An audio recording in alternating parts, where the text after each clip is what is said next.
Hey everyone, and welcome to the behind the scenes video on the Atlanta Motor Speedway race from season number 8 to the NASCAR Miscraft Cup Series. Today, I'm going to be showing you how I made the racetrack, but also how I filmed the race itself, so you guys better strap in because it's gonna be a good one. Every process starts off with a blank canvas, and my canvas is a 6x4 piece of plywood that we cut off the backside of one of my old bookshelves that we made when I was a kid. Now we're going to go ahead and draw onto the surface of the board here the general layout of the racetrack. Now it's not really necessarily imperative that we get the exact dimensions correct at this stage of the process, because as you can see here, we're putting a whole bunch of paint and then also styrofoam on, as you can currently see, onto the racetrack where the corners are going to be to make the banking. I just layered over a couple old pieces of styrofoam together, going to hot glue them down once I get the general area of the track laid out for them, and just make sure that I will be able to get a sufficient amount of banking into the corners here. And once I get all that secured onto the board, I will go ahead and redraw the turned lines so I can kind of figure out what I need to sand, where I need to sand in the corners off from the styrofoam. As you can see here, I now have my sander here. It's a belt sander that you just plug into a wall, and using some high grit sandpaper, you're able to really carve out a solid shape in the styrofoam for your banking.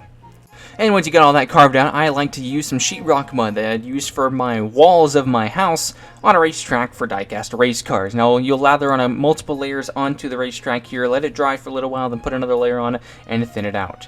Once everything's dry and you've sanded that back down, we now get to the next part of the process, which is redrawing the lines once again so that we can start the painting process here.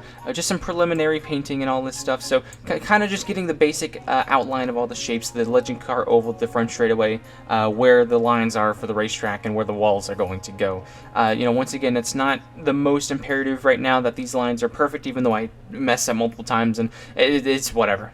And now it's on to the painting.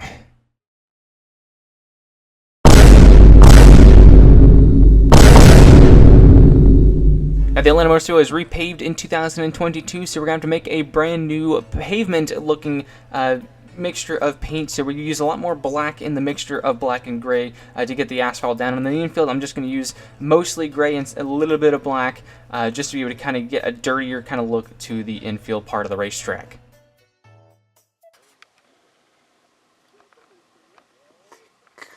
So thick. And now we move on to another part that was very interesting for this racetrack. Since the summer race was sponsored by Quaker State, we get to make the walls green with a little bit of yellow lining on the very bottom of the wall. So this is a little bit of a fun process right here, just getting a little bit of a small duct tape to put onto the edges of the walls, and then that is done. And we move on to the lines on the inside of the racetrack. Another interesting part of the process was that the double double white line, I guess, for Atlanta was actually red all year long, but it really looked weird with the Quaker State colors, so I went ahead and fixed Atlanta Motor Speedway's mistake and made it yellow. And move on after that to the stippling of the dotted lines. This was the part that took the longest, and it was also the most tedious out of all of the painting for this racetrack project, which is just because these paintbrushes are old and they're frayed out a little bit, and you can see that there's quite a bit of just non-linearity with the lines themselves. And now we get on to kind of a more rounding off process, putting the walls onto the racetrack. This one's a fun one, just hot glue them down and they are easily secured.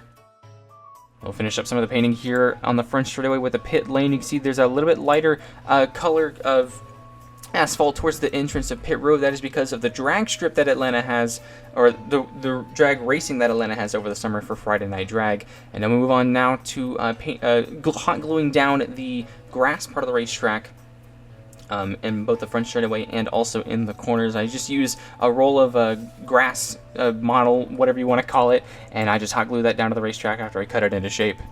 And now we finish up the racetrack here with walls on pit lane, and then we put down the logos, the start-finish line, paint the restart zone, and then we are pretty much done with the building of the track itself, putting in some of the stands and the buildings and such on the inside there, and we are pretty much done with the racetrack.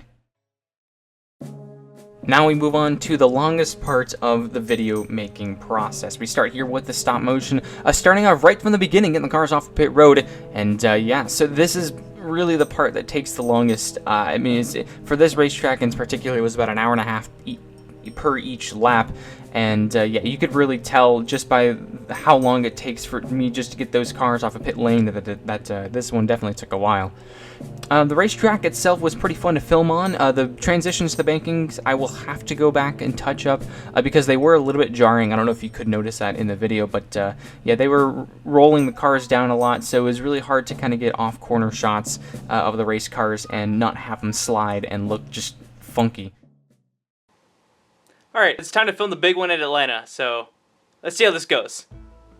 And it went well. Now here's the first of the big crashes in this race. You see Sinsberg here is leading. I had the idea that I wanted to have somebody come up the top and try to make a run for the lead and then cause mayhem at the front of the field, and this was, well, this was perfect for it. Kyle Busch made the move to the inside as Cindric got him touched up because he couldn't go below that double white line to make a pass, and yeah, this is one of the best crashes I think that I've ever made, and I really love how I've made the cars. Since the next-gen cars really have a higher center of gravity, they spin a lot more when they make hard contact, and I really think I encapsulated that well with Cindric's spin in contact with the outside wall here.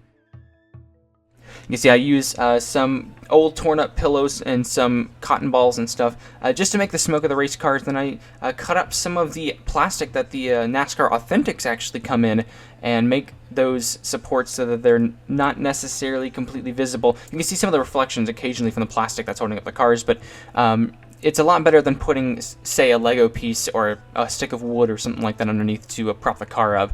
And it also saves me a lot of time doing it practically rather than trying to cut out any support in post-processing like I did for the Alex Bowman crash in Daytona, season number 8. As you can see, a lot of cars are piled up against the outside wall here. I try to get the background of the crashes to be a little bit more interesting. So I've got Kyle Larson being picked up by Ross Chastain in the background.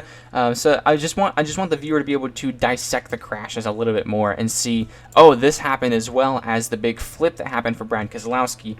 And that's another thing I like about these next-gen cars, too, just noticed, was that a lot of the numbers are reflective. The Tyler Reddick car has it, the Brad Keselowski car has it as well, same for Christopher Bell. When the cars just get that perfect angle from my light source, oh man, it looks really good. It looks fantastic.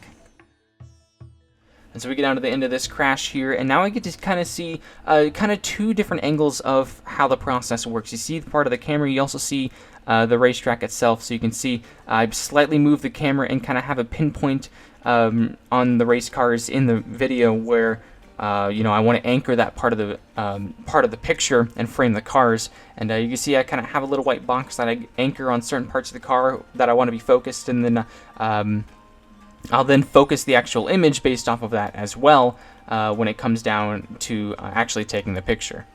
Now this crash was a really fun one to make because, again, I've really never made two flips in one race. I've gotten close a couple of times, but I've never done it before, and I thought this would be perfect. You know, since the next-gen cars, I haven't made a flip of them yet, and yeah, they're really fun to make, especially with cars like the Wendy's car going up and over. It's really catches the eye to any viewer who might be just casual to NASCAR. They say, oh, a Wendy's car, you know, they interact with Wendy's a lot more, and so they see that car flipping and they're like, oh, that might be an interesting watch. And that's pretty much it for the filming process of this race. Just kind of wanted to show off some of the crashes and some of the ways that I move the cars around. You can tell that I only move the cars maybe half an inch or so and then take another picture. Really, the more the more pictures you have, the better. But then, of course, there's a whole bunch of other stuff in the post-editing process as well that make up a lot of what makes the video look good. But that is it here from the behind the scenes. A little bit of an insight on the racing from the Miscraft Cup Series in season number 8 of race number 8 in Atlanta. Hopefully you guys enjoyed. There will definitely be more of these coming out soon, especially on some of my bigger projects. And, well, next race will be coming from the LA Coliseum, and we'll see you then.